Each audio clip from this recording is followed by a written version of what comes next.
हर साल मार्च के महीने को कोलोरेक्टल कैंसर जागरूकता माह के रूप में मनाया जाता है। कोलोरेक्टल कैंसर को बड़ी आंत का कैंसर भी कहते हैं।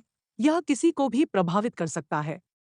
कोलोरेक्टल कैंसर पुरुषों में तीसरा सबसे अधिक देखा जाने वाला कैंसर है और वैश्विक स्तर पर महिलाओं में दूसरा सबसे अधिक देखा जाने वाला कैंसर है। इसमें आंत और गुदा में कोशिकाएं अनियंत्रित रूप से बढ़ने लगती हैं। एक रिपोर्ट के अनुसार भारत में हर साल कोलोरेक्टल कैंसर के कारण लगभग 49,500 मौतें होती हैं। आइए इन्हीं सब विषयों पर चर्चा करते हैं नागपुर से सुप्रसिद्ध कैंसर रोग विशेषज्ञ डॉक्टर मुकेश बंग से विशेष चर्चा में। नमस्ते।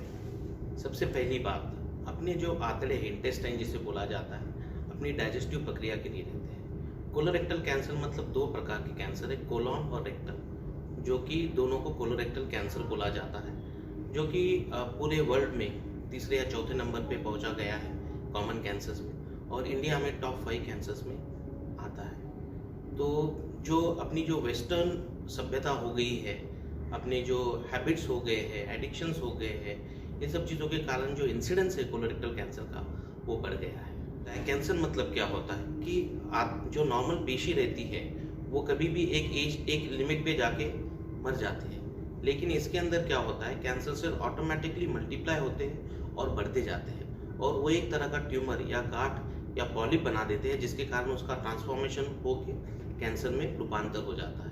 और ये क्या है, अनकंट्रोल्ड ग्रोथ ऑफ सेल्स बोला जाता है, और वही सेल्स इंटेस्टाइन के जो आंतड़ों के जो अंदर की जो परत रहती है उससे निकलते हैं और अंदर भी जमते हैं और बाहर लेयर से बाहर भी निकलते हैं। क्या होता है, मेनली अगर किसी को कोलोरेक्टल कैंसर की संभावना है तो मोस्ट कॉमन रहता है कि लैट्रिन जो स्टूल रहता है, लैट्रिन उसमें ब्लड आना, उसके बाद वो ब्लड कंटिन्यू आते रहता है, पेशेंट का हीमोग्लोबिन कम हो जाता है। बॉवेल हैबिट, जैसे अपनी कभी कभी ज़्यादा लैट्रिन हो जाना या कभी कभी लैट्रिन होना ही नहीं 3-4 दिन, ये भी कुछ सिम्टम्स होते हैं। कुछ लोगों को पेट में पानी जमता है या डाइजेस्टिव सिस्टम में प्रॉब्लम आता है, जिस कारण पेट फूला हुआ लगता है। कुछ लोगों को नीचे के एरिया में पेन होता है, और जब वो कैंसर अगर स्प्रेड हो जाता है तो फिर फेफड़ों में पानी होना, पीलिया होना, ये सब संभावनाएं भी, ये सब सिम्टम्स भी आते हैं जब कैंसर कोलोरेक्टल कैंसर होता है। सबसे मेन कारण है बढ़ती उम्र। ये सबसे बड़ा रिस्क फैक्टर है जिसके कारण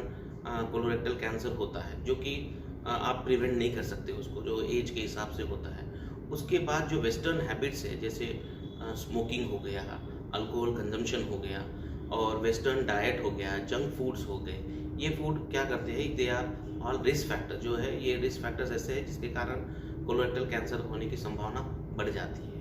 उसके अलावा 5 to 10% पेशेंट्स को जेनेटिक फैक्टर्स रहते हैं, जैसे hereditary non polyposis colon cancers है, फैब बोलते हैं, फैमिली एडेनोमेटोस पॉलीपोसिस, जो है किसी को पहले पॉलिप इंटेस्टाइन में रहते हैं, उसका ट्रांसफॉर्मेशन एडेनोमेटोस पॉलिप्स का फिर कैंसर में होता है। तो ये कुछ रिस्क फैक्टर्स है। इसके अलावा मोटापा होना, सेडेंटरी लाइफस्टाइल, अपनी फिजिकल एक्टिविटी, इनएक्टिविटी रहना, ये कुछ रिस्क फैक्टर्स है जिसके कारण आंतड़ों का कैंसर होने की संभावना ज़्यादा होती है। सबसे पहले तो क्या है, पेशेंट क्या सिम्टम्स लेके आता है उस पर बहुत सारी चीज़ें डिपेंड होती हैं। इसमें जब अपन पहले क्लिनिकल एग्जामिनेशन करते हैं पेशेंट्स की, फिर उसके बाद उसके कुछ ब्लड टेस्ट रहते हैं। कोलोन कैंसर के कुछ ट्यूमर मार्कर्स रहते हैं, जैसे CA बोला जाता है, जो कि कोलोन कैंसर का ट्यूमर मार्कर है।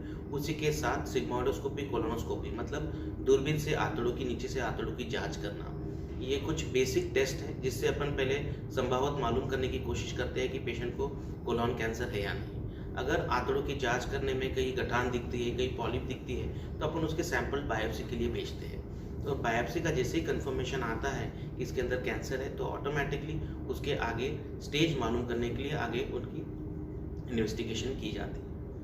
कैंसर की, कोलोरेक्टल कैंसर की 4 स्टेजेस रहती हैं, स्टेज 1, 2, 3 और 4। और अर्ली स्टेज जो है, स्टेज 1 और 2, वो कम्प्लीटली क्योर किए जा सकते हैं। स्टेज 3 भी क्योर किया जा सकता है, लेकिन अर्ली कैंसर जो रहते हैं उसके अंदर सबसे पहले जो ट्रीटमेंट है वो है सर्जरी। इसमें सिर्फ 2 तरीके की ट्रीटमेंट प्लान होता है। कोलोन कैंसर का ट्रीटमेंट थोड़ा अलग होता है और रेक्टल कैंसर का थोड़ा अलग होता है, क्योंकि रेक्टम अपने पेल्विक नीचे के एरिया में आता है, तो इसके अंदर रेडिएशन का भी रोल रहता है। अदरवाइज कोलोन जो ऊपर का कैंसर है उसके लिए surgery is the curative treatment modality, और उसके हिसाब से फिर आगे स्टेज देख के उसकी ट्रीटमेंट डिसाइड हो जाती है। कुछ कुछ पेशेंट को जब अपने को लगता है कि वहाँ पे लोकल जगह पे बीमारी बढ़ गई है और वो स्टेज 3 में जा रहा है, तो हम लोग उसका पेट स्कैन भी करवाते हैं। पेट स्कैन बहुत स्पेसिफिक स्कैन है जो कैंसर के लिए किया जाता है, जिसमें पूरी होल बॉडी स्कैन की जाती है और देखा जाता है कि कैंसर कहीं और जगह फैला तो नहीं है। मोस्ट कॉमन कोलोरेक्टल कैंसर जो स्प्रेड होता है वो लीवर में होता है, पेट में, पेरिटोनियम में होता है, उसके अलावा फिर लंग्स में और बहुत रेयरली बोन में और बाकी जगह स्प्रेड होता है। सबसे पहले जब अपन इन्वेस्टिगेट करते हैं, बायोप्सी हो जाती है, उसके बाद स्कैन हो जाता है और स्टेजिंग डिसाइड होती है। अगर पेशेंट को अर्ली कैंसर है, स्टेज 1 या 2 है, तो सबसे पहले ट्रीटमेंट मोडालिटी अगर कोलॉन कैंसर है तो सर्जरी रहती है।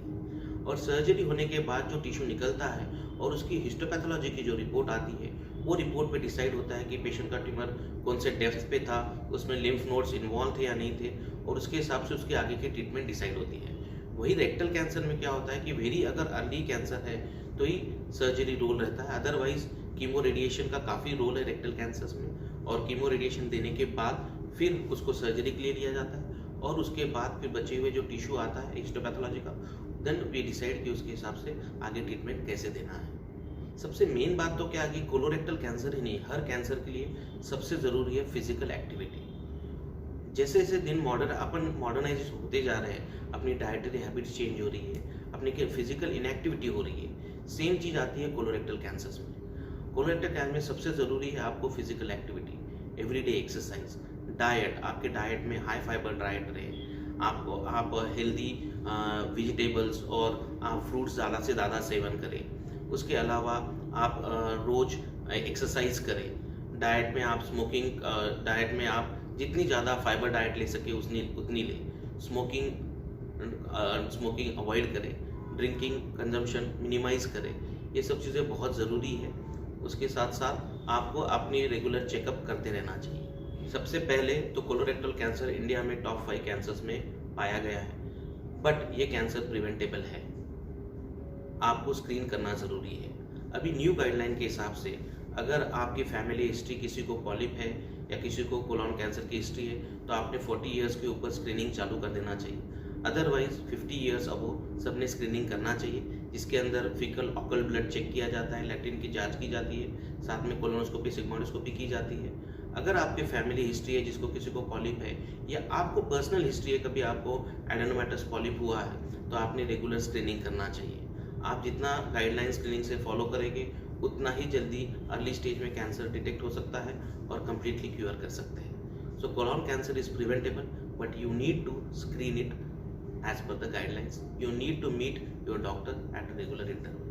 एलेक्सिस हॉस्पिटल एक टर्शियरी केयर सेंटर जैसा हॉस्पिटल है, जहाँ पे हमारे पास पूरी सुविधाएं अवेलेबल है, जिसके अंदर हमारे पास मेडिकल ऑन्कोलॉजी की टीम है, हमारी सर्जिकल ऑन्कोलॉजी की टीम है, उसके बाद में सर्जिकल गैस्ट्रोएंटरोलॉजी की टीम है, उसके बाद रेडिएशन का पूरा सेटअप है हमारे पास, उसके बाद हमारे पास पैथोलॉजी है, बाकी सब बैकअप सुविधा अवेलेबल है। इसके अलावा जो कोलोनोस्कोपी, वो सब टेस्ट के लिए हमारे पास मेडिकल गैस्ट्रोएंटरोलॉजिस्ट है।